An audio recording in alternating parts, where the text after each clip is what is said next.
Hi friends, உங்க எல்லாருக்கும் என்னுடைய அன்பான வணக்கம். இது ஷர்மிளா பிராங்கோவின் இணை வென்ற திமிரே நாவல் பகுதி 14. வாசிப்பது ஷர்மிளா பிராங்கோ. வாங்க ஃப்ரெண்ட்ஸ், தொடர்ந்து கதையை கேட்கலாம். அக்னி படுக்கை விரிப்பை சரி செய்து கொண்டிருக்கும் போது அவள் அம்மா தயங்கியபடி அவள் முன்னால் வந்து நின்றார். படுக்கை விரிப்பை அப்படியே போட்டுவிட்டு அம்மாவை ஏறிட்டு பார்த்தவள் அவர் முகத்தில் தெரியும் கலவரத்தை கண்டு, என்னம்மா, என்னாச்சு? முகமே ஒரு மாதிரி இருக்கு. புன்னகையோடு கேட்டாள். அக்னி, நான் உன்னை கேட்டா தப்பா எடுத்துக்க மாட்டேல்ல? இல்ல, கேளுங்க. நீ மாப்பிள்ள கிட்ட ஏதாவது பிரச்சனை பண்ணிட்டு வந்திருக்கியா? ஆம் என்று கூறி இங்கேயே தங்கிவிடலாமா? அவள் மனம் ஒரு நொடி யோசித்தது. அடுத்த நொடி அம்மாவின் வாடிய முகம் அவளை வாட்டியது. மௌனிகாவை மறக்க இயலாமல் தவிக்கும் கார்த்திக் வேதா, அவள் கனவு, லட்சியம், இதையெல்லாம் தாண்டி அப்பா அம்மாவின் தவிப்பு அவளை ஏதோ செய்கிறது. அந்த தவிப்பு மட்டுமா? என்று வரை இல்லாத ஏதோ ஒரு இனம் புரியாத ஒரு உணர்வு கார்த்திக் வேதாவிடம் அவளுக்கு. அதற்கு பெயர் என்ன என்று அவளுக்கு தெரியவில்லை. காதல் என்று அவளுக்கு தோன்றவில்லை. ஆனால் ஏதோ ஒரு உணர்வு, அதுவும் அவளை தடுக்கத்தான் செய்கிறது. இல்லம்மா, எனக்கும் அவருக்கும் எந்த பிரச்சனையும் இல்ல. அப்பாடா! மார்பில் கை வைத்து நிம்மதி பெருமூச்சு விட்டார் அம்மா. ஏன் உங்களுக்கு திடீர்னு இப்படி ஒரு சந்தேகம்? சந்தேகம் வராம என்ன பண்ணும்? நீதான் ராணுவம் தான் என்னுடைய கனவு, லட்சியம், உயிர், மூச்சு அப்படின்னு உன்னுடைய டயரி ஃபுல்லா எழுதி வச்சிருக்கியே. கல்யாணம் பண்ணிக்கிட்டா சுதந்திரமா எந்த முடிவையும் தைரியமா எடுக்கலான்னு வேற எழுதி வச்சிருக்க. அத பார்த்ததும் எனக்கு அப்படியே தூக்கி வாரி போட்டுடுச்சு. அதுவும் நேத்தைக்கு உன்னை மாப்பிள்ள வீட்டுல விட்டுட்டு திரும்பி வந்து உன் ரூம சரி பண்ணும் போதுதான் அந்த டைரி என் கண்ணுல சிக்கிச்சு. சும்மா எடுத்து பார்த்தா இப்படி எல்லாம் எழுதி வச்சிருக்க. அத வாசிச்சதுக்கு அப்புறமா என்னால நிம்மதியா இருக்க முடியுமா? ஏதாவது பிரச்சனை பண்ணிட்டு நீ வந்துடுவியோன்ற பயம் என் மனசுக்குள்ளேயே இருந்தது. ஆனா உங்க அப்பா கிட்ட நான் எதையும் சொல்லல. பார்த்தா காலையில நீ வந்து நிக்கிற. பயந்தே போயிட்டேன்டி. நீ காலையில வீட்டுக்கு வரும்போது அப்பா வீட்டுல இருக்கல. சாயந்தரம் வந்தவரு உன்னை பார்த்ததும் ஆடி போயிட்டாரு. அவளை ராணுவத்துல நான் சேர விடலன்னு மாப்பிள்ள கிட்ட ஏதாவது பிரச்சனை பண்ணிட்டு வந்துட்டாளா? அவ அதுக்காகவே இந்த கல்யாணத்துக்கு ஒத்துக்கிட்டாளா அப்படின்னு என்கிட்ட கேக்குறாரு. அவர்கிட்ட என்ன ஒரு தவிப்பு தெரியுமா? சாயந்தரம் மாப்பிள்ள வந்து உன்னை கூட்டிட்டு போயிடுவாருன்னு நினைச்சா நைட் ஆகியும் வரல. 2 பேரும் பயந்து போயிட்டோம். அப்பாதான் என்ன விஷயம்னு போய் கேளுன்னு என்ன அனுப்பி வச்சாரு. நீ டைரியில எழுதி வச்சிருக்க மாதிரி எதுவும் இல்லல்ல? அம்மா மீண்டும் சந்தேகமாக கேட்க, அப்படியெல்லாம் எதுவும் இல்லம்மா. அதெல்லாம் ஒரு காலத்துல கண்ட கனவு. இப்ப அதுக்கு மதிப்பில்ல. நீங்க நிம்மதியா போய் தூங்குங்க. சரிம்மா. அம்மா நிம்மதியோடு படுக்கைக்கு சென்றார். வேதா வீட்டிற்கு வரும்போது இரவு 2 மணி. அவன் அப்பா அம்மா இருவரும் உறங்காமல் ஹாலில் அவனுக்காக காத்திருந்தனர். என்னப்பா, 2 பேரும் இன்னும் தூங்கலையா? எப்படி வேதா தூங்க சொல்ற? உனக்கு என்ன பிரச்சனை?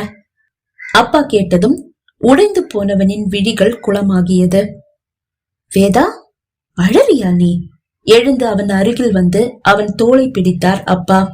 சட்டென்று அப்பாவை கட்டி கொண்டான். என்னால முடியலப்பா. மௌனிகாவை மறக்க நினைக்கிறேன், ஆனா முடியல. மனசுல ஒரு குற்ற உணர்ச்சி. நான் அவளுக்கு துரோகம் செய்யறேனோன்ற குற்ற உணர்ச்சி. அதையும் ஃப்ரெண்டு சொல்லி கேலி செய்யும் போது அந்த குற்ற உணர்ச்சி இன்னும் அதிகமாகுது. அக்னி கூட நிம்மதியா என்னால ஒரு நாளும் வாழ முடியாதுப்பா. அக்னி கழுத்துல தாலி கட்டினதும் மௌனிகாவை மறந்துடணும், அக்னி கூட சேர்ந்து வாழணும்னு தான் நினைச்சேன். ஆனா அவ நினைவுகளை இன்னும் தூண்டுற மாதிரியான நிகழ்வுகள் தான் என் வாழ்க்கையில தினம் நடந்தேருது. என்னாச்சு? என்ன நடந்தது? வேதா நடந்ததை கூற, வேதா, நீ நல்லா இருக்கணும்னு ஆசைப்படுற எந்த ஒரு ஃப்ரெண்டும் உன்னை இப்படி கேலி செய்ய மாட்டான். உன்னை வேதனைப்படுத்தி அந்த வேதனையில குளிர்காய மாட்டான். நீ நிம்மதியா சந்தோஷமா வாழறத பாக்கணும்னு ஆசைப்படுற எந்த ஒரு ஃப்ரெண்டா இருந்தாலும் உனக்கு கல்யாணம்னு தெரிஞ்சதும் உன்னை வாழ்த்ததான் செய்வான். உன் மனச காயப்படுத்தி பார்க்க மாட்டான். உன் ஃப்ரெண்டு ராகுல் சொன்னத அப்படியே தூக்கி குப்பையில போடு.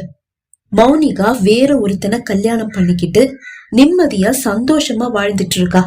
அவ கல்யாணம் ஆகி போனதும் உனக்கு ஆறுதல் சொன்னாங்க பாரு, அவங்கதான் உன்னுடைய உண்மையான ஃப்ரெண்டு. இன்னைக்கு உனக்கு கல்யாணம்னு தெரிஞ்சதும் உனக்கு வாழ்த்து சொன்னாங்க பாரு, அவங்கதான் உன்னுடைய உண்மையான ஃப்ரெண்ட்ஸ். எனக்கு புரியுதுப்பா. சில ஃப்ரெண்ட்ஸ் கூட நீ கல்யாணத்துக்கு கூப்பிடாட்டியும் பரவாயில்ல, உன் மனநிலையை எங்களால புரிஞ்சுக்க முடியுது, நீ சந்தோஷமாயிரு, வாழ்த்துக்கள் அப்படின்னு சொல்லி மெசேஜ் பண்ணியிருந்தாங்க. அவங்க எல்லாரும் தான் என்னுடைய உண்மையான ஃப்ரெண்ட்ஸ்ன்னு எனக்கு தெரியும்பா. எத்தனை பேர் நம்மள வாழ்த்தினாலும் ஒருத்தன் ஏசும் போது அதுதான் நம்ம மனசை காயப்படுத்துது, அதுதான் பெருசா நிக்குது. வாழ்த்துக்கள் எல்லாம் காணாமலே போகுது. என்னால மௌனிகாவை மறக்க முடியாதுதான்ப்பா. ஆனாலும் அதையும் தாண்டி உங்களுக்காக, அம்மாவுக்காக அக்னி கூட வாழணும்னு நான் முடிவெடுத்திருந்தேன். அந்த முடிவுல தான் ராகுல் மண்ணள்ளி போட்டான். என்னால முடியலப்பா. எங்களுக்கு தெரியும்பா உனக்கு இந்த கல்யாணம் பிடிக்கல. எங்க வற்புறுத்தலுக்காக மட்டும்தான் நீ அக்னியை கல்யாணம் பண்ணிக்கிட்ட. அதனாலதான் உன்னையும் அக்னியையும் நாங்க ரொம்ப க்ளோஸா வாட்ச் பண்ணிட்டு இருந்தோம். எனக்கு அக்னி அவங்க வீட்டுக்கு போயிருக்கான்னா அதுக்கு காரணம் கூட நீதான நாங்க நினைக்கிறோம். ஏன்னா அக்னிக்கு இன்னும் 1 வீக் லீவ் இருக்கு. அப்பா கூற மெல்லிய அதிர்ச்சியோட அப்பாவை பார்த்தான் வேதா. என்ன அப்படி பாக்குற? உன்னையும் அக்னியையும் நம்பாம அக்னியோட ஸ்கூல்ல போய் நான் எல்லாத்தையும் விசாரிச்சு தெரிஞ்சுட்டு வரேன்னு நினைக்கிறியா? அப்படியெல்லாம் என் மருமகளை நான் அவமானப்படுத்த மாட்டேன். அக்னி கூட வேலை பாக்குற புவனேஸ்வரி டீச்சர் என்னுடைய ஃப்ரெண்டோட மனைவி. இன்விடேஷனை நான் சுபாஷுக்கு கொடுக்கும் போதே இவங்க என் மனைவியோடைய ஸ்கூல்ல தான் வேலை பாக்குறாங்க, ரொம்ப நல்லவங்க, அப்படி இப்படின்னு புகழ்ந்து தள்ளிட்டான். எனக்கு ரொம்ப தற்செயலா அவன் ஆபீஸ்ல சந்திச்சு பேசும்போதுதான் என்னுடைய உறவுக்காரர் ஒருத்தர் இறந்துட்டாரு, சடங்குக்கு நான் மட்டும்தான் தனியா போக வேண்டியதா இருக்கு, உங்க மருமக 1 வாரம் லீவ் போட்டிருக்காங்கல்ல, அதனாலேயே என் மனைவிக்கு வேலை ஜாஸ்தி, லீவு கேட்க தயங்குறாங்க அப்படின்னு சொன்னான். அப்பதான் எனக்கே விஷயம் தெரிஞ்சது. சரி, நீ என்ன சொல்லி அக்னி அவங்க வீட்டுக்கு அனுப்பி வச்சிருக்க? நான் அனுப்பலப்பா, அவளதான் போனா. புரியல? என்ன மாதிரியா அக்னிக்கு இந்த கல்யாணத்துல கொஞ்சமும் விருப்பம் இல்ல. எங்களுக்கு அப்படி தோணலையப்பா. அப்படி அவ விருப்பம் இல்லாம உன்னை கல்யாணம் பண்ணி இருந்தா இன்னைக்கு அவளுக்கு கிடைச்ச வாய்ப்ப அவளுக்கு சாதகமா பயன்படுத்தி இருப்பா. ஆனா அவ அப்படி பண்ணல. அவளுக்கு உன்னை பிடிச்சிருக்குப்பா. அவளை நீ மிஸ் பண்ணிடாத. என்னப்பா சொல்றீங்க? உண்மையதான் சொல்றேன். உங்க அம்மா கிட்டயே கேட்டுப்பாரு. அம்மாவை பார்த்தான் வேதா. ஆமாப்பா, அக்னிக்கு உன்னை ரொம்ப பிடிச்சிருக்கு, அது அவளுடைய நடவடிக்கையிலேயே தெரியுது.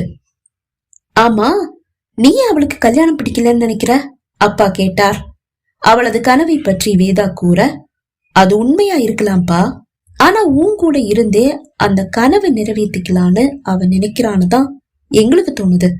நீ நாளைக்கே காலையிலேயே போய் அவளை கூட்டிட்டு வந்துடு.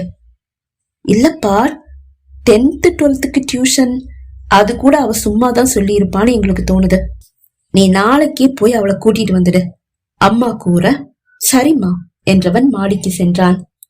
மறுநாள் காலை குளித்து தயாரானவன் கண்ணாடி முன் வந்து நின்றான்.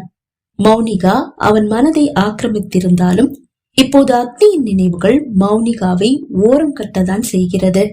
திருமணம் ஆன போதே மௌனிகா தனக்கு அந்நியமாவது போல் உணர்ந்தான் வேதா. அவள் இடத்தை அக்னி ஆக்கிரமிக்கிறாளோ என்ற சந்தேகம் எழ, இல்ல, மௌனிகா இடத்துக்கு நான் யாரையும் வர அனுமதிக்க மாட்டேன் என்று மனதில் உறுதி எடுத்தவன் அக்னியை முழு மூச்சாக வெறுக்க முயன்றான். ஆனால் ஏனோ அவனுள் ஒரு தடுமாற்றம். மௌனிகா என் காதலி, ஆனால் அக்னி என் மனைவி என்று அவன் மனம் அவனையும் மீறி நம்புகிறது. அதுதானே உண்மை. சாரி மௌனிகா. ஏன் கல்யாணமான ஒருத்தனால காதலிய மறக்க முடியாட்டியும் தள்ளி வைக்க முடியுதுன்னு எனக்கு இப்ப புரியுது. அக்னி கிட்ட பேசணும், மனசு விட்டு பேசணும். வேகமாக தயாரானவன் காரை எடுத்துக்கொண்டு அக்னி வீட்டிற்கு வந்தான். வீட்டில் அக்னி மட்டும்தான் இருந்தாள். வாங்க உட்காருங்க. உற்சாகம் இழந்த அவள் குரல் ஏதோ பேருக்கு அவனை வரவேற்றது. போடப்பட்டிருந்த இருக்கைகளில் ஒன்றில் அமர்ந்தவன், அப்பா அம்மா எங்க என்று கேட்டான். அப்பா ஆபீஸ் போயிட்டாரு, அம்மா ஒரு கல்யாணத்துக்கு போயிருக்காங்க. அக்னி, நீ 1 வாரம் லீவ் போட்டிருக்கேன்னு அப்பா அம்மாவுக்கு தெரிஞ்சிடுச்சு, இனி நடிக்க முடியாது. அது எப்படி அவங்களுக்கு தெரிஞ்சது? புவனேஸ்வரி டீச்சருடைய கணவர் எங்க அப்பாவோட ஃப்ரெண்டா, அவர் சொல்லி தெரிஞ்சிருச்சு. நீ உங்க அம்மாவுக்கு போன் போட்டு சொல்லிட்டு என் கூட கிளம்பு, நம்ம வீட்டுக்கு போலாம். அது வேணுமா? ஏன், நாம பிரியணும்னு ஆசைப்பட்டுதானே இணைஞ்சோம். சரிதான், ஆனா நீ இப்ப என்னுடைய மனைவி, வெறும் பேருக்கு தானே மனைவி. உங்க மனசு ஃபுல்லா உங்க மௌனிகா தானே இருக்காங்க. என் கூட வந்துட்டா உன்னுடைய கனவு நிறைவேறாதுன்னு நினைக்கிறியா? அதனாலதான் இப்படி பேசுறியா?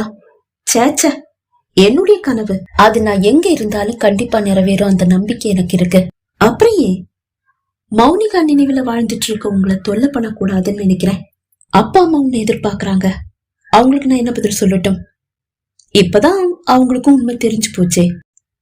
அவ அவளுடைய கனவை நோக்கி பயணிக்கிறா. அங்க எனக்கும் உங்களுக்கும் இடம் இல்லைன்னு சொல்லிடுங்க. உங்க வீட்டுல கேட்பாங்களே, என்ன பதில் சொல்லுவ? கண்டிப்பா கேட்பாங்க. முன்னாடி கட்டினவ மேல பழிய போட்டுடலான்னு நினைச்சேன். ஆனா இப்போ அப்படி உங்க மேல ஒரு வீண் பழி போட பிடிக்கல. உண்மையை சொல்லிடலான்னு முடிவு பண்ணிட்டேன். ஏதோ வேதாவுக்கு சட்டென்று கோபம் வந்தது. அப்படின்னா நடந்தது வெறும் பொம்மை கல்யாணமா? ஆமா, பொம்மை கல்யாணம் தான். எதுக்கு நீ என்ன கல்யாணம் பண்ணாமலே இருந்திருக்கலாம்? கோபமாக கூறியவன் அவள் பதிலுக்கு கூட காத்திராமல் சட்டென்று வெளியேறினான். அக்னி இல்லாமல் தனியாக வீட்டிற்கு வந்த வேதாவை கண்டு வியந்தார் அம்மா. அக்னி எங்கப்பா? அவ அவளுடைய கனவு நோக்கி பயணிக்கிறாளாம். அங்க எனக்கும் உங்களுக்கும் இடம் இல்லையாம் சொல்ல சொன்னா. அப்படின்னு அவ சொன்னாளா? ஆமாம்மா, அப்படின்னு அவ சொன்னா. உனக்கும் எங்களுக்கும் அவ வாழ்க்கையில இடம் இல்லைன்னு நீ நினைக்கிறியா? அவ சொன்னதுக்கு அதுதான் அர்த்தம். மேலோட்டமா பார்த்தா அதுதான் அர்த்தம். ஆனா கொஞ்சம் ஆழமா பாரு, உனக்கே உண்மை புரியும். என்னம்மா சொல்றீங்க? உன்னுடைய ஃப்ரெண்டு ராகுல் கிட்ட நீ பேசின அந்த பேச்சு இருக்கே, அது கண்டிப்பா அக்னிய காயப்படுத்தி இருக்கு. அதனாலதான் அவ உன்கிட்ட இப்படி பேசி இருக்கான்னு எனக்கு தோணுது. காதலி வேணும்னா காதலனை இன்னொருத்திக்கு விட்டு கொடுப்பா.